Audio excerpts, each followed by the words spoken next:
Bano be bamu ku balunzi b'enkoko okuva mu bitundu by'eggwanga ebyenjawulo abakungaanidde wano ku ttendekero lya ssettendekero w'amakerere w'ebyobulimu e Kabanyolo okubangulwa ku nnunda y'enkoko ey'omulembe. They can even fight Ebola, but they can never fight a simple infection on the farm because in the presence of organic matter like dung, like chicken droppings, they break down.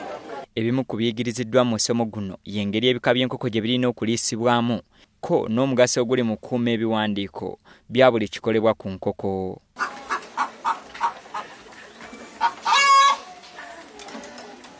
Cost of production 8,100. So who has sold birds lately? How much do you earn per bird? Wano abakugu mu kulunda enkoko okuva mu ttabi lya ssettendekero w'amakerere ery'Amakerere University Agricultural Research Institute ery'e Kabanyolo we basabidde gavumenti ebage etteeka nga ligendererwamu okulwanira eddembe ly'ebinyonyi. Ng'etteeka eriri ku nte ng'obwo oteekwa okufuna pamiti okujja ente mu kyalo kino okuzitwala mu kyalo kino, naye enkoko otwala butwazi teweetaaga pamiti. Kati waliwo etteeka eryo totwala bisolo nga tolina pamiti, naye enkoko tebazifaako.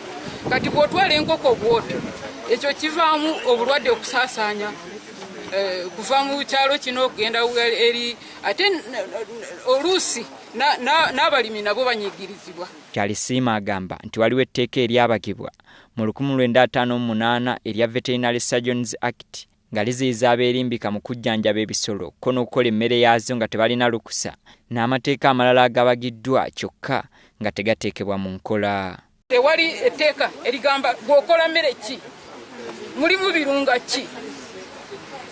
Kati omulunzi bw'agitwala n'etakola bulungi, tewali avunaana oyo amuwadde emmere, talina bukakafu.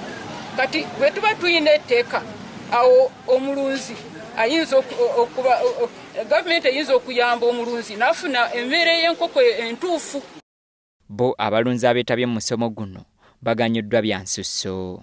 Nsanyuse nnyo okulaba nti mu bimu ebibadde binnemesa nfunye okubangulwa wano, nsuubira bwe naddayo nja kukolera ddala bulungi okweyongera nnyo mu faamu yange. Tulina kibye tuyizeemu bingi era egenda tuyamba tuwadde encouragement okweyongera mu maaso planning for larger scales of poultry farming. Ate ye Sara Nawule walakira omu ku baategese omusomo guno ategeezezza nti obulimi gwe gumu ku musingi gw'eggwanga n'olwekyo bulina okusimbibwako essira. Abantu bagujumbidde nnyo, ekituwadde essanyu, ekitulaga nti mu Uganda agriculture ky'ekintu ekyokweyunira. Buli omu mu compound ye ayinamu enkoko oba ayinamu emmwanyi, abayinamu ennyaanya bazirina oba obutungulu, buli omu abaako nekyalunda. Small scale okulya awaka naye n'okutunda. Kati twagala okutumbula ebyobulimi mu Uganda. Omusomo guno gwategekeddwa ebitongole ebyenjawulo okuli Monitor Publications, Makerere University ne Agricultural Business Initiative Trust n'ekigendererwa ekyokutumbula ennunda y'enkoko ennungi.